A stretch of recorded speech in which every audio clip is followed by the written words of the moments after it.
Shalom family, this is Sister Yara Batya back with another Torah portion.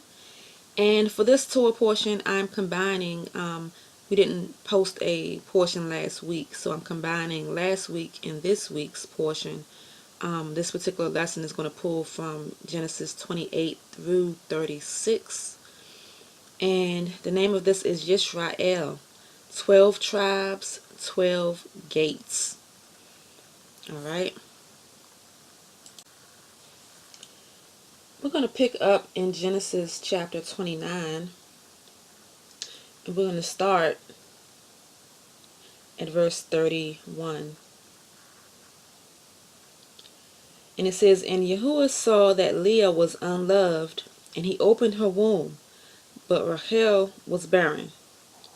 And Leah conceived and bore a son, and she called his name Reuben." So in this portion here, we're seeing that we know that Jacob had chosen Rachel as his wife, but had to work 7 years. But then he was given Leah, and then he had to work another 7 years to get the wife Rachel. And we're seeing here that Leah was unloved, and so the Most High, seeing Jacob's preference for Rachel, he allowed Rachel to remain barren while Leah was able to, he opened her womb so that she can give Jacob his first children. So we see here, and I'm not going to go through and read the whole portion here, but we see here the unfolding of Jacob's 12 sons, and the first one comes from his wife Leah, which is Reuben. So Leah gives birth to Reuben, to Simeon, to Levi, to Yehuda, to Issachar, and to Zebulon. So Leah actually ends up bringing forth 6 of the 12 sons of Jacob, of Jacob. So half of the 12 sons come from the wife Leah, and then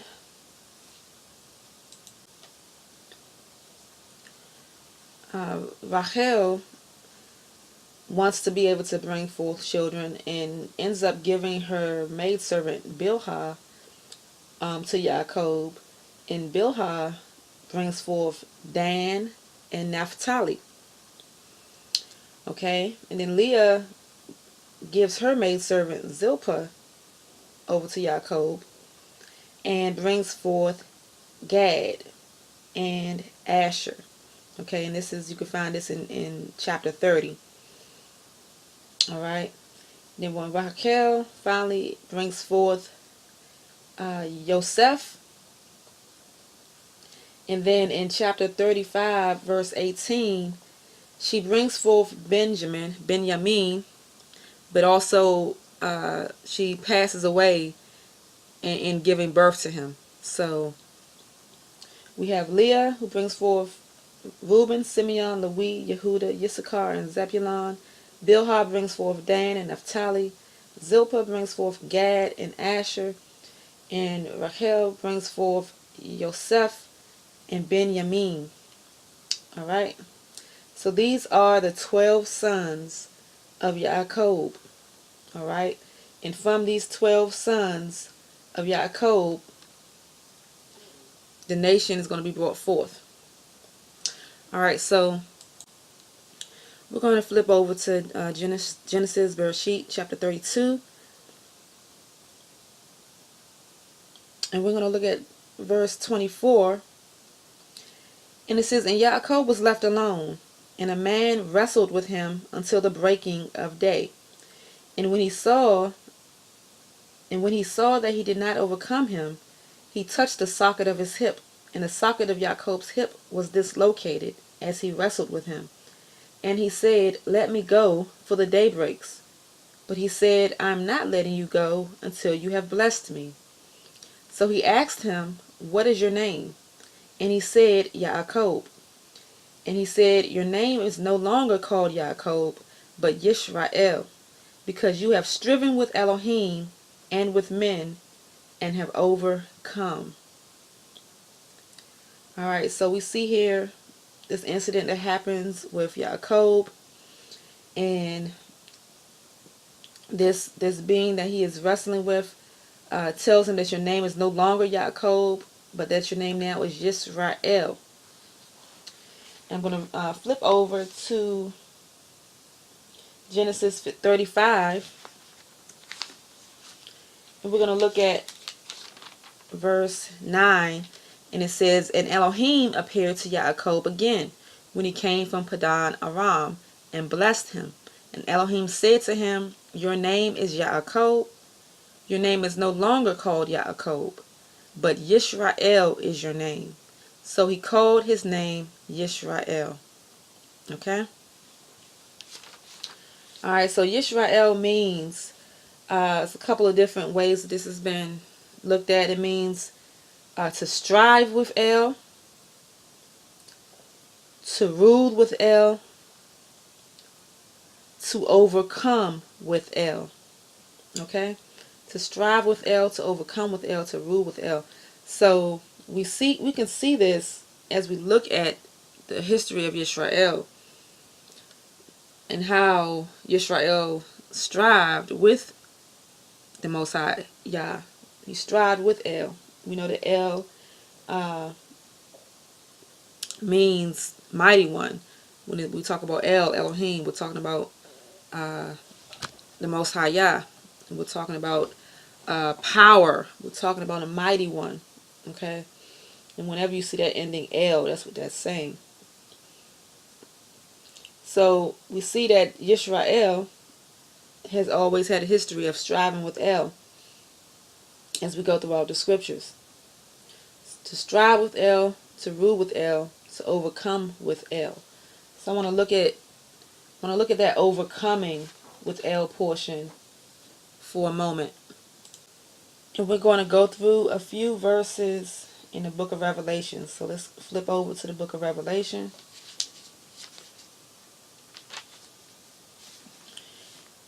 And I'm going to start with chapter 2, verse 26. And it says, and he who overcomes and guards my works until the end, to him I shall give authority over the nations. Okay, this is Messiah speaking. He says, and he who overcomes and guards my works until the end, to him I shall give authority over the nations. And he shall shepherd them with a rod of iron, as the potter's vessels shall be broken to pieces, as I also have received from my Father. Alright, so it says, he who overcomes and guards my works until the end, to him I shall give authority over the nations. Alright, I want us to pay attention to the word overcome in these verses. Okay, because Yisrael is the one who overcomes with El. Okay, and we know that there is only Yisrael.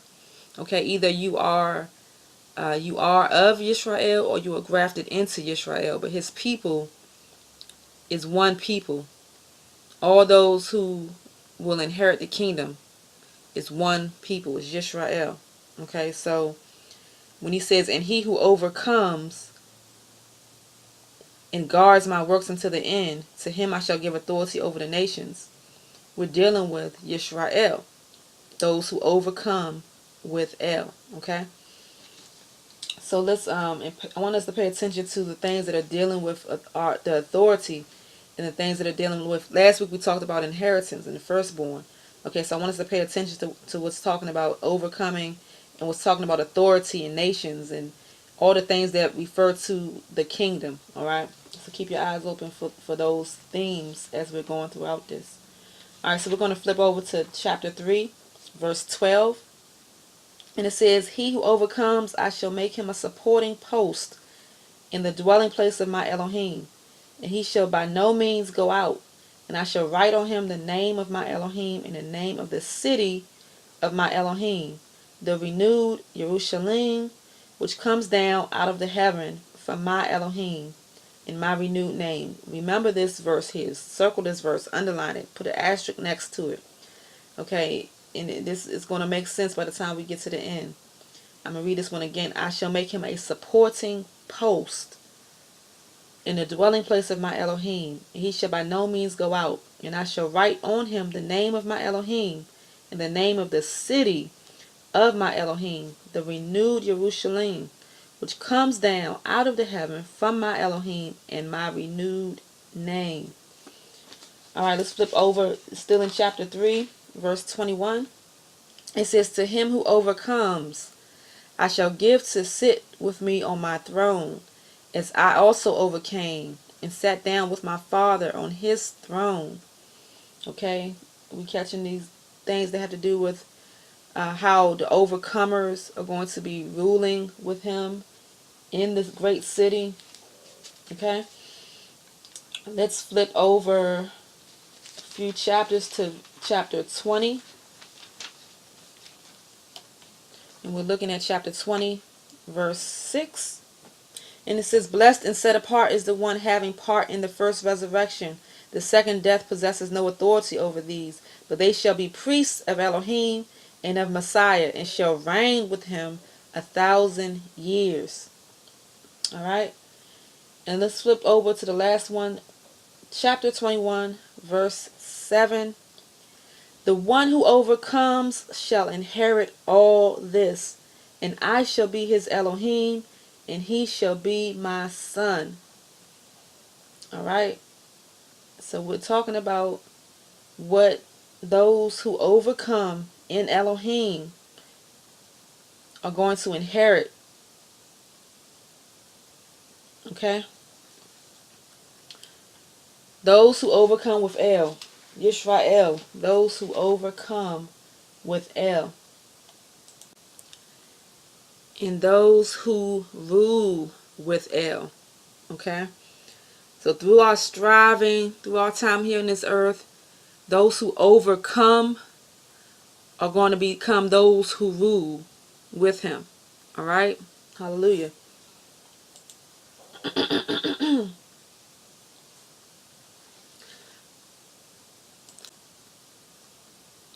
So let's jump back for a moment. And let's go take a look at chapter 36 in Genesis. Alright? Through chapter 36, the focus goes back to Esau and Edom. So in our last portion, we spoke about Esau, and we gave the comparison between Esau and Jacob, and which was really important, because a lot of times in our community, there's a lot of emphasis given to Esau, and a lot of focus is on the physical characteristics of Esau as far as who he is in the earth today. But what we realized in our last portion, in our last video, was that when we compared Esau and Jacob, that we're looking at the spiritual characteristics of Esau. Okay, and we said that Esau was carnal and fleshly.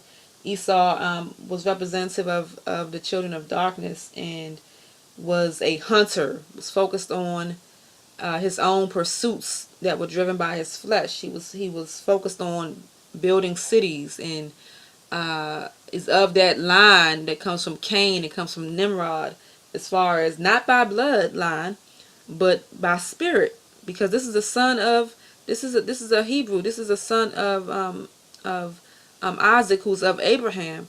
However, even though by bloodline he was a Hebrew, but in spirit he was of the spirit behind Cain, and the spirit behind Nimrod, and the spirit that is leading us to Babylon.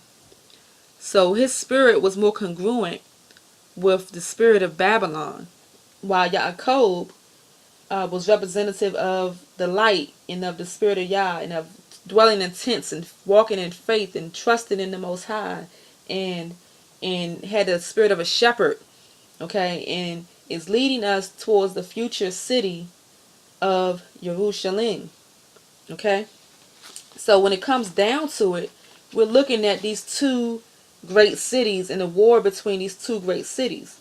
So in Revelations 14, chapter 14, verse 8, it says, and another messenger followed, saying, Babel is fallen, is fallen. Babylon is fallen, is fallen.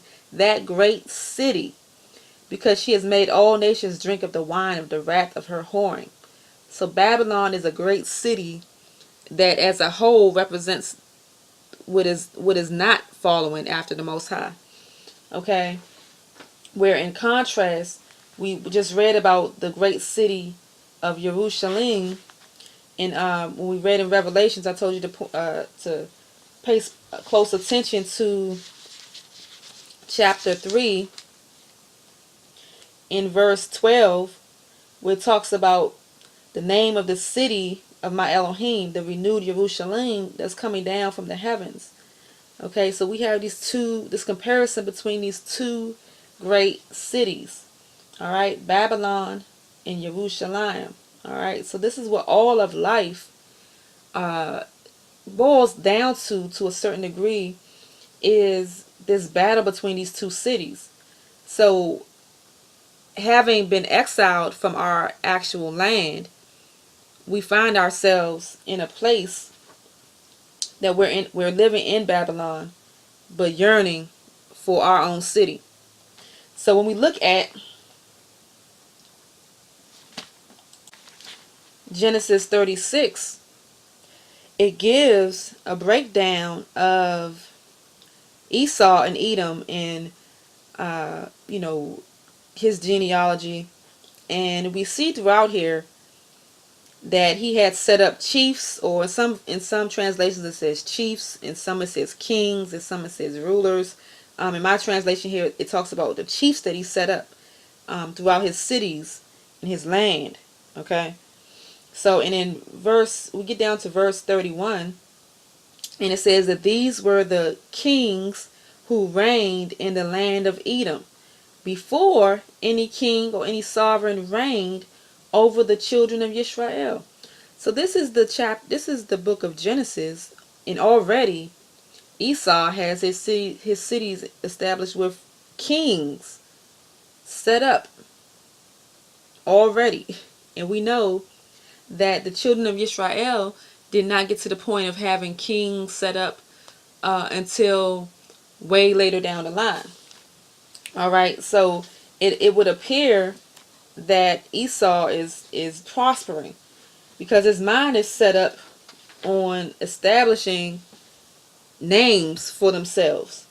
And we talked about that in the last portion. Okay, so, and that is part of the deception of this world, because the reality is that it is easy to rule. There is much power and much strength and much might, much ability. Okay, there's a lot of wisdom and people who have lots of numbers in Babylon. Okay, there's mighty kingdoms that have been set up on this earth that were not submitted into the Most High Yah. Okay, so it is easy to rule in the earth. The deception is that people think that because they have strength and they have power and they have the ability to do things, that somehow Yah is the one that's blessing those things, when that's to the contrary. Okay, so you can set up whatever you want to set up on this earth, and you may overcome groups, or overcome obstacles, or create mighty empires, whether it's in government, whether it's in business, whether it's in whatever, whether it's in religion and it's you building mega churches, whatever the case may be. You can do all of these things, but you be the one building it, and it not be according to the will and the purpose of the Most High Yah. Okay, so just because something is built and it prospers and succeeds according to the view of this earth, does not mean that Yah is with it. Now, one of the deciding factors in this earth is whether or not Yah opposes you actively, or whether he is empowering you actively. And at times the Most High would choose to oppose certain groups, and at times he would choose to empower certain groups. So now let's look at the fact that Esau had kings set up long before Yisra'el. Let's turn to 1 Samuel chapter 8.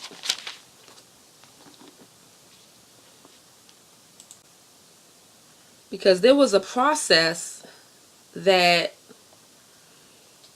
was played out in Yisra'el. So let's go back to the beginning. Let's go back to, we talked about how we started off in the garden with Adam, right?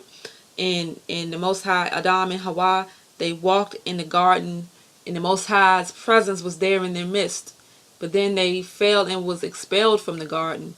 Okay, so from that point, we've been in a perpetual state of where there's a, for those who are seeking the Most High, there's a restless wandering, because we're looking for the place where his presence dwells, and he's looking for a place to dwell with his people. And it's been a transient experience for us in the earth, because we were meant to dwell with him. That garden experience is the ideal, is where he would dwell with us right in our presence.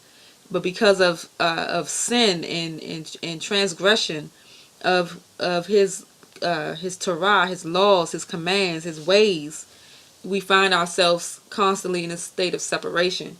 And those who walk with him by faith are walking and dwelling in tents. We're moving, we're in a constant motion of until we get back to that great city, right? So the Most High walked with us as our king. Okay, Abraham. He dealt with Abraham. He dealt with those of our righteous elders, our righteous patriarchs, individually, as that he deemed righteous, and that he built a covenant relationship with. He walked with them. Okay, and over time he established leaders amongst the people. We had elders and leaders and prophets amongst the people, but the Most High was the king. Okay, Moshe was over the people as a leader, as a shepherd, as a prophet, as a as a leader of the people, but he was not king, lording over the people. The Most High Yah was the only king.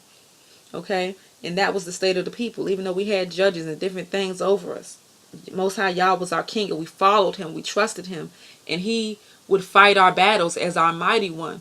He was our source, our power. So he would fight our battles. Okay, and if he opposed us because we were unrighteous, then we couldn't win. If he opposed no matter how great and mighty another nation was, if the Most High was with us and he opposed them, even if we were few in number and few in might, they could not overcome us. They could not overpower us. Okay, we overcame with El as our power. Okay, so that was our condition. And then we get to 1 Samuel chapter 8. And here we have the people of Yisra'el.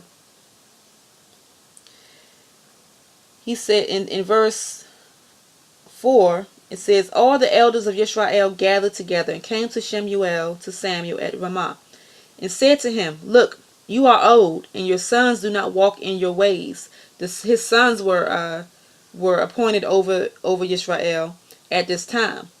He said that you are old and your sons do not walk in your ways. Now appoint for us a king, a sovereign, to rule us like all the nations. So they're saying, listen, give us a king like the nations.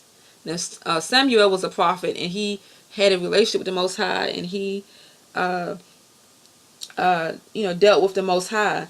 But they're saying, well, listen, you are getting old and your sons basically are wicked, so go ahead and give us a king so that we can be like the nations.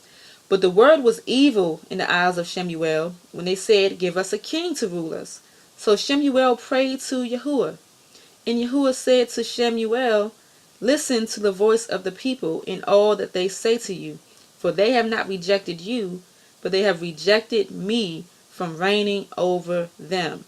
So the Most High Yah looked at this as rejection. We rejected him as being king to rule over us. It says, according to all the works which they have done since the day that I brought them up out of Mitzrayim, even to this day, forsaking me and serving other mighty ones. So they are doing to you too. And now, listen to their voice, but you shall certainly warn them and shall make known to them the ruling of the king who does reign over them. And Shemuel spoke all the words of Yah to the people who asked him for a king, and said, this is the ruling of the sovereign who does reign over you. So, and he goes to tell them all these things that are going to happen, that basically the king that rules over them is going to appoint commanders over them, and is going to reap the best harvest from among them, and it's going to take their daughters and their sons and their best servants, and basically they're going to take so much from the people and rule over the people in a certain way. And it says in verse 18, and you shall cry out in that day because of your sovereign whom you have chosen for yourselves, but Yah is not going to answer you in that day. And in verse 19 it says, however, the people refused to listen to the voice of Shemuel and said, no, but let a sovereign, let a king be over us. Then we shall be also like all the nations, and our king shall rule us and go out before us and fight our battles. Our people, man. Our people, we always want to be like the other nations. We always want to be like everybody else around us.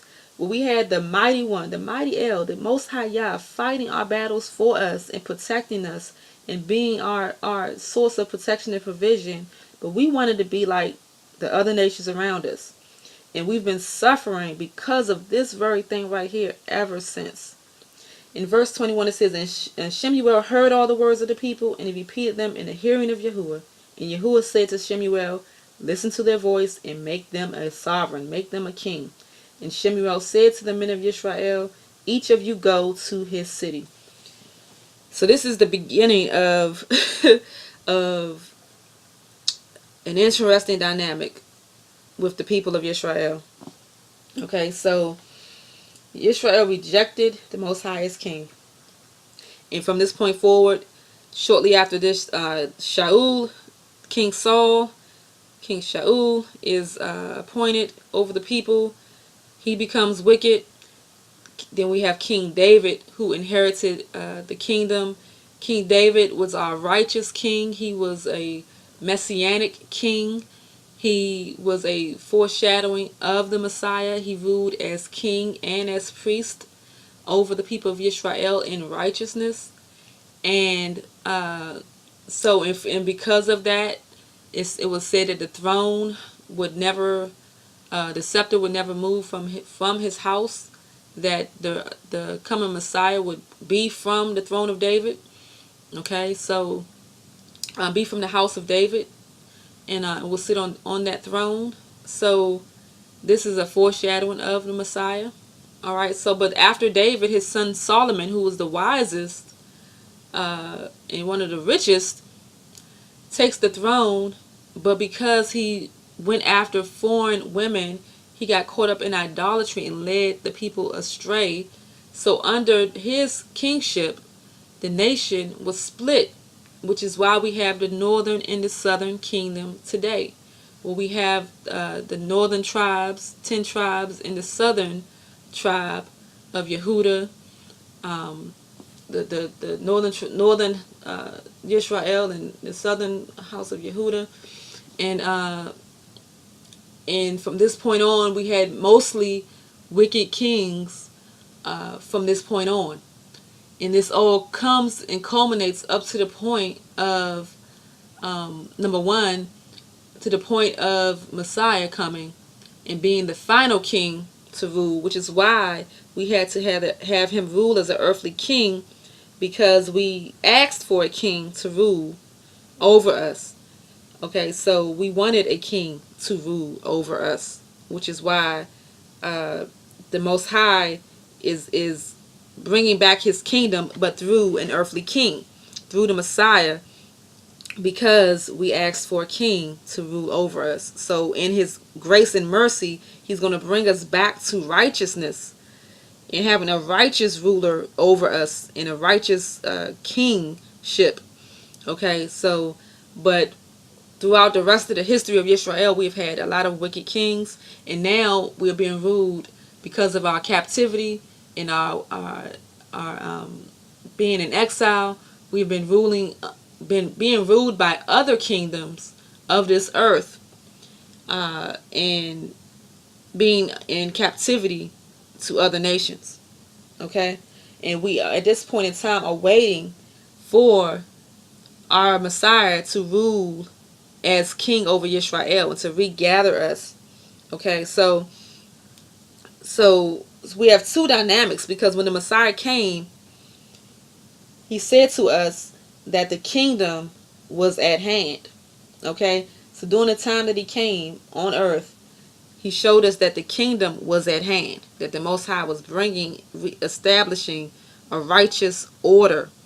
Okay, and he was doing that through Messiah and through the Spirit and through that being poured out on those who would follow him and those who would overcome with him. All right, so there's a double dynamic that we're going to talk about as we go through this. The name of this is 12 tribes. Yisra'el, 12 tribes, 12 gates. Okay, so let's turn over to the book of Ezekiel, chapter 40. And we're going to look at verse number 2. So this is Ezekiel, the prophet Ezekiel. He's having a vision. And it says in verse 2, in visions of Elohim, he brought me into the land of Yisra'el and set me on a very high mountain, and upon it toward the south was as the structure of a city. Okay. He brought me to the land of Yisra'el and set me on a very high mountain, and upon it toward the south was the structure of a city. So the Most High is remember the wording that's right here. So the Most High is giving him a vision of the future, okay? And he's taking him to this mountain, all right? And he's seeing this structure of a city that's formed on this mountain. So let's go over to chapter 48, down to verse 29. It says, this is the land which you divide by lot. Up to this point, from what we just read to this point, is given a detailed description. But we're not going to read all that here now. But then in verse 29 in chapter 48, it says, this is the land which you divide by lot as an inheritance among the tribes of Yisrael. And these are their portions, declares the Master Yahuwah. So this is describing the kingdom and the land that's being divided, that the tribes of Yisrael are going to inherit. All right. And then it goes into their portions. All right. It says, these are the exits of the city, the gates of the city, according to the names of the tribes of Yisrael. On the north side, measuring 4,500 cubits at the three gates northward. One gate for Reuben, one gate for Yehuda, one gate for Levi. On the east side, 4,500 cubits, 3 gates, one gate for Joseph, one gate for Benjamin, one gate for Dan. And on the south side, measuring 4,500 cubits, 3 gates, one gate for Simeon, one gate for Issachar, one gate for Zebulun. And on the west side, 4,500 cubits with their 3 gates, one gate for Gad, one gate for Asher, one gate for Naphtali. All around 18,000 cubits, and the name of the city from that day is Yahuwah is there. Alright, so this is given a description that we're looking forward. This is given a description, and Ezekiel is telling us what he's seeing in this future city that the Most High is bringing, and that Yisrael is inheriting, and it goes through the 12 tribes and how they're inheriting this, and it names them at each one of the gates. All right, so let's flip over to the book of Revelations, and we're going to look at chapter 21. And remember what we just read starting in Ezekiel 40. And in Revelation chapter 21, verse 10, now this is John having a vision and seeing this Yohanan, and he says in verse 10, and he carried me away in the spirit to a great and high mountain. We just read that, right? And showed me the great city, the set apart Jerusalem, descending out of the heaven from Elohim, having the esteem of Elohim, and her light was like a most precious stone, like a jasper stone, clear as crystal. and having a great and high wall, having 12 gates, and at the gates 12 messengers, and names written on them, which are those of the 12 tribes of the children of Yisra'el. We just read this, right? 3 gates on the east, 3 gates on the north, 3 gates on the south, and 3 gates on the west. And the wall of the city had 12 foundations, and on them were the names of the 12 emissaries, the 12 apostles of the Lamb. All right, so this is given, and it goes on to give a fuller description, just as it did in Ezekiel. We didn't read that, and we're not going to read this here, but go back and please finish reading that. But I just want to look at this. It says that the same thing that Ezekiel saw, this is what John is seeing, and we're talking about this great city that is coming down. We're talking about Jerusalem that is coming down, and we're talking about how the 12 tribes are gates in this city.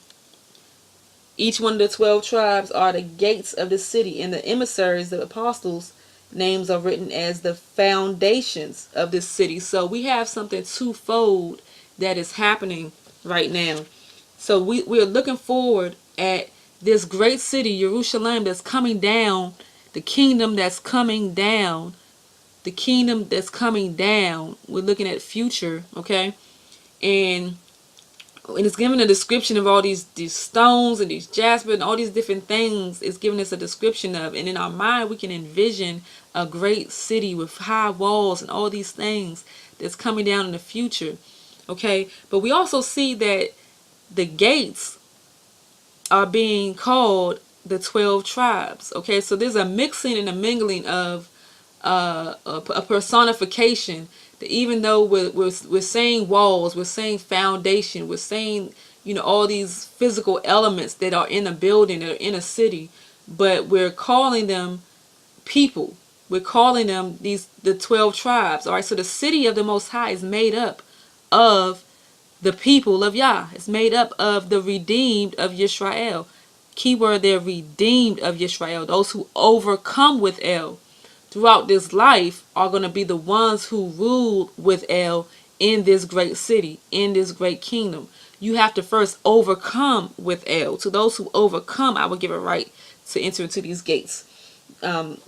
Revelation 22, verse 14, it says, "Blessed are those doing his commands, so that the authority shall be theirs unto the tree of life, and to enter through the gates into the city."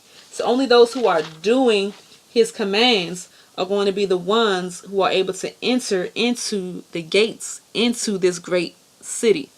Okay? So the kingdom is coming, and we are the kingdom that's coming and ruling with Messiah and with the Most High Yah. Okay? But the kingdom is at hand right now, because we are called to do his commands right now, to overcome with him right now, and we are ambassadors. Okay, 2 Corinthians 5:20, we are ambassadors of the Messiah. We are representatives that have, in the word ambassador means a representative from one city that's representing a foreign city, okay, or somebody from one country that's representing a foreign country. Okay, so that's like me being, if I'm an ambassador of the United States and I go over to Italy or something, you know, as an ambassador of the United States, I'm representing the United States in the foreign country of Italy or Spain or whatever the case may be. But right now, we are ambassadors of the Messiah and of the kingdom of New Jerusalem, of the heavens, okay? We are ambassadors living in Babylon, but representing the great city that is coming. We live in Babylon. We are in the world, not of the world. We are representatives of the kingdom, okay? Representatives of the kingdom that's coming. So that means the kingdom is at hand with us, okay? The kingdom is here right now, making an appeal to our people to wake up, telling them to wake up, and so that we can all enter into the gates, okay? And we are the gates. We are that light. You know, those who have submitted ourselves unto the Most High, we are the gates and we are the light that is calling to our people who are still asleep, who have not yet been redeemed, and to all the nations who are going to come in through the gates. Okay, the nations will come in through the gates. They're coming in through Yisra'el. Everyone is entering in through Yisra'el into the kingdom. Okay, so through Messiah, okay, we are ambassadors of the kingdom right now. The kingdom of Yah is at hand.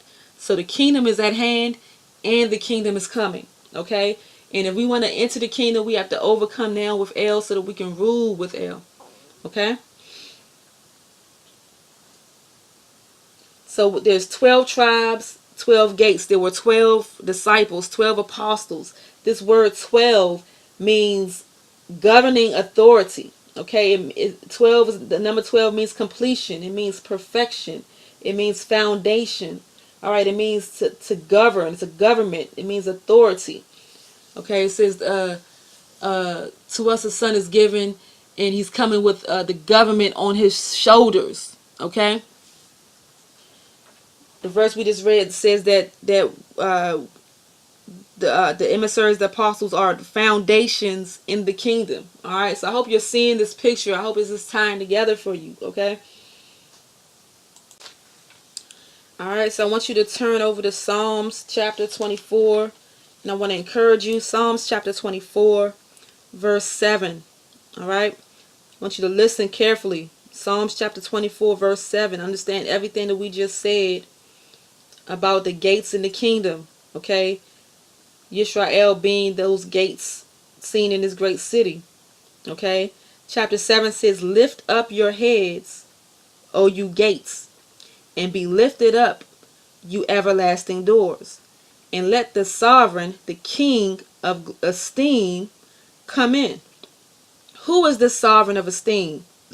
Yah strong and mighty, Yah mighty in battle. Lift up your heads, O you gates, even lift up, you everlasting doors, and let the sovereign of esteem come in. Who is the sovereign of esteem? Yah of hosts. He is the sovereign of esteem. Selah. In some versions, if you're reading King James, it's going to say the King of glory. Okay? Lift up your heads, O you gates, you everlasting doors, so that the King of glory can come in. All right? I know some of you are probably familiar with that song. All right, lift up your heads, O you gates. So he's calling you a gate. Why? Because you are Yisra'el, and you will be a gate in the kingdom. So lift up your heads. All right? Lift up your heads so that the King of glory can come in. So how do we lift up our heads? Colossians 3, verse 1.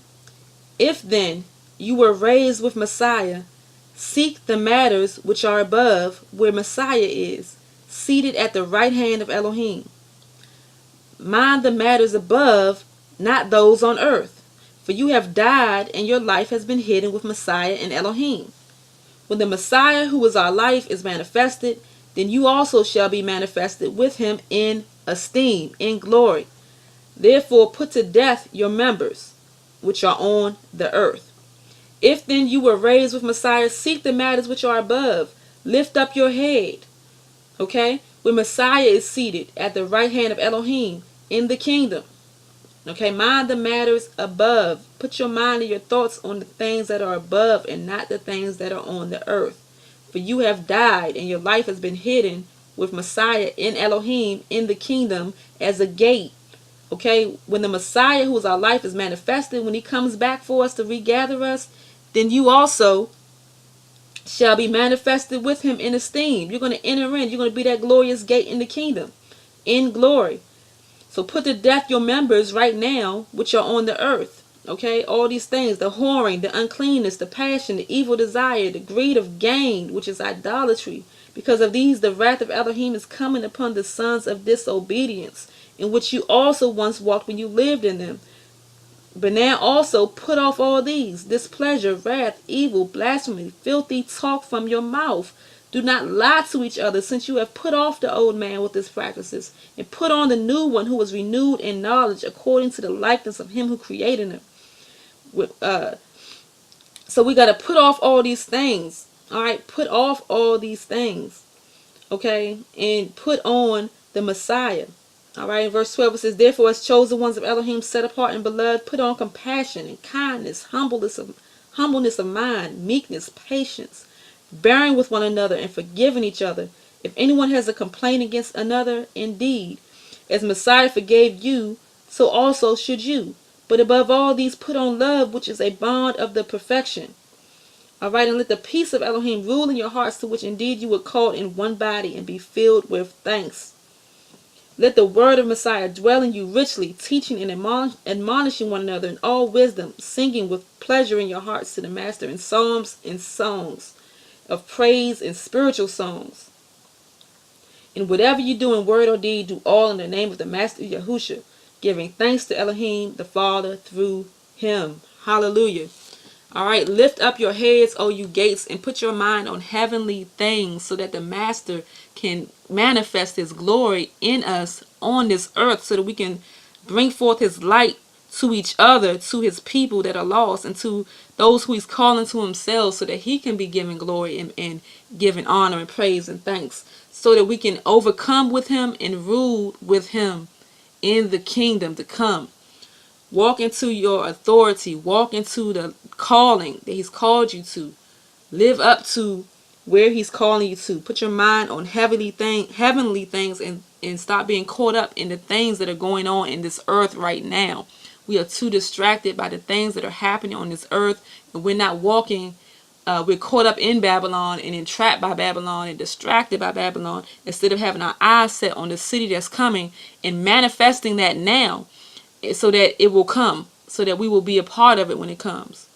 All right, so I pray that the Most High will bless you and give you insight and revelation and strength, and allow you to break free from the strongholds, so that you can walk in his power, walk in his light, and recognize that you are a gate in the kingdom if you are surrendered unto him and doing his commands. Hallelujah. And walking in his spirit, not walking in the spirit of Esau, because the spirit of Esau is alive amongst the children of Yisra'el. The spirit of Esau, we're talking about the flesh and who he is and what he looks like, but the spirit of Esau is alive amongst the children of Yisra'el. The hatred towards one another is alive. Okay, so be careful that you're not walking, calling on the name Yisra'el, but walking in the spirit of Esau, walking in with your focus on Babylon. Okay, seeking to build and gain in this world.